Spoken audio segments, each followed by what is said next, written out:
আসসালামু আলাইকুম রহমতুল্লাহি ওবারাকাতুহু। আশা করি মহান আল্লাহ রব্বুল আলামিনের অশেষ রহমতে আপনারা সকলেই ভালো আছেন। মানুষের রিজিকের জিম্মাদার মহান আল্লাহ তাআলা। আল্লাহর উপর ভরসা করে জীবিকা সংগ্রহের যথাযথ প্রচেষ্টা করলে তিনি বান্দাকে উত্তম জীবিকা দান করবেন। বিশ্বনন্দিত ইসলামিক স্কলার ডক্টর আয়েজ আল কারনি হালাল রিজিক ও ঋণ মুক্তিতে তিনটি আমলের কথা তুলে ধরেছেন। শুধু তাই নয়, তিনি উক্ত আমলগুলোর ব্যাপারে জোর তাগিদ দিয়েছেন। তিনি বলেছেন, যদি কেউ তার পরামর্শগুলোর উপর আমল করে সে নিশ্চিত রিজিক লাভ করবে এবং ঋণ থেকে মুক্তি পাবে। আল্লাহ তাআলা ওই ব্যক্তিকে দারুণাতীত স্থান থেকে রিজিক দান করবেন, এমন উপায়ে সমস্যার সমাধান করবেন যা কোনো মানুষ চিন্তাও করেনি। আর তা হলো যথাসময়ে 5 ওয়াক্ত নামাজ আদায় করা, বাবা মার প্রতি যথাযথ হক আদায় করা, বেশি পরিমাণ ইস্তেগফার করা। এই তিনটি আমলে মহান আল্লাহ নিজ দায়িত্বে রিজিক দান ও ঋণ পরিশোধের ব্যবস্থা করে দেবেন। তাছাড়া কুরআনুল কারিমে এ কথায় আল্লাহ তাআলা ঘোষণা দেন, অতঃপর বলেছি, তোমরা তোমাদের পালনকর্তার ক্ষমা প্রার্থনা করো, তিনি অত্যন্ত ক্ষমাশীল। তিনি তোমাদের উপর অজস্র বৃষ্টি দ্বারা ছেড়ে দেবেন, তোমাদের ধন সম্পদ ও সন্তান সন্ততি বাড়িয়ে দেবেন, তোমাদের জন্য উদ্যান স্থাপন করবেন এবং তোমাদের জন্য নদী নালা প্রবাহিত করবেন। সূরা নূহ। এই আয়াতগুলো মহান আল্লাহ বান্দাকে একটি আমল করার মাধ্যমে রিজিক, সন্তান সন্ততি, ধন সম্পদ, অনেক নিয়ামত দেওয়ার ঘোষণা দিয়েছেন। শর্ত শুধু একটি, আর তা হলো বেশি বেশি ইস্তেগফার করা, আল্লাহর কাছে ক্ষমা প্রার্থনা করা। সে আলোকে ছোট বড় কয়েকটি ইস্তেগফার ও তা পড়ার নিয়ম তুলে ধরা হলো।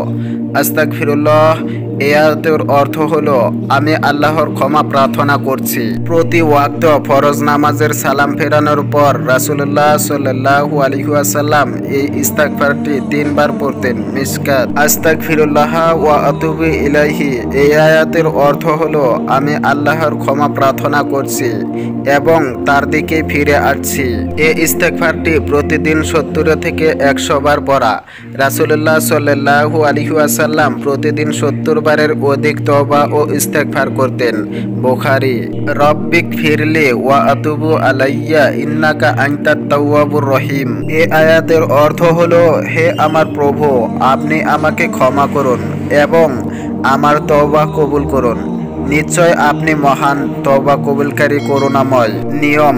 রাসূলুল্লাহ সাল্লাল্লাহু আলাইহি ওয়াসাল্লাম মসজিদে বসে এক বৈঠকেই এই দোয়া 100 বার পড়েছেন। আবু দাউদ, ইবনে মাজাহ, তিরমিজি, মিশকাত। আস্তাগফিরুল্লাহাল্লাযী লা ইলাহা ইল্লা হুয়াল হাইয়ুল কাইয়ুম ওয়া আতুবু ইলাইহি। এই আয়াতের অর্থ হলো, আমি ওই আল্লাহর কাছে ক্ষমা চাই যিনি ছাড়া প্রকৃতপক্ষে কোনো মাবুদ নেই, তিনি চিরঞ্জীব, চিরস্থায়ী এবং তার কাছে তওবা করে ফিরে আসি। নিয়ম। দিনের যে কোনো ইবাদত বন্দেগী তথা ক্ষমা প্রার্থনার সময় এভাবে তওবা ইস্তেগফার করা। হাদিসে এসেছে, এভাবে তওবা ইস্তেগফার করলে আল্লাহ তাআলা তাকে ক্ষমা করে দেবেন, যদিও সে যুদ্ধক্ষেত্রে থেকে পলায়নকারী হয়।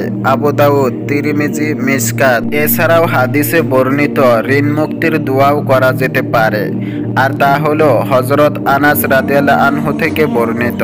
রাসূলুল্লাহ সাল্লাল্লাহু আলাইহি ওয়াসাল্লাম চিন্তাযুক্ত অবস্থায় এ দোয়া পড়তেন, আল্লাহুম্মা ইন্নী আউযু বিকা মিনাল হাম্মি ওয়াল হাজানি ওয়া আউযু বিকা মিনাল আজুজি ওয়াল কাসালি ওয়া আউযু বিকা মিনাল বুখলি ওয়াল জুবনি ওয়া আউযু বিকা মিন দালাইদাইনি ওয়া গালাবাতির রিজাল।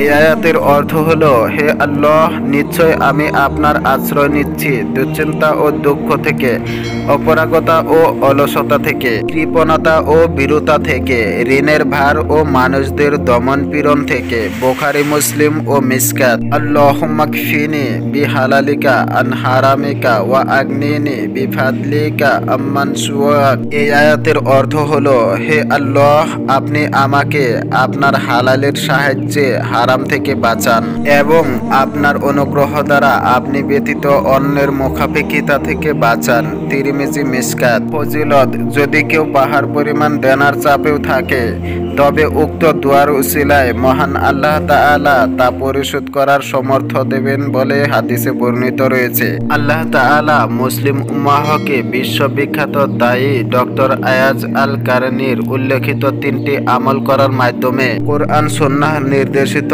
আমলের যথাযথ বাস্তবায়ন করার তৌফিক দান করুন। উত্তম রিজিক ও ঋণগ্রস্ত থেকে মুক্ত থাকার তৌফিক দান করুন। সবাই বলি আমিন।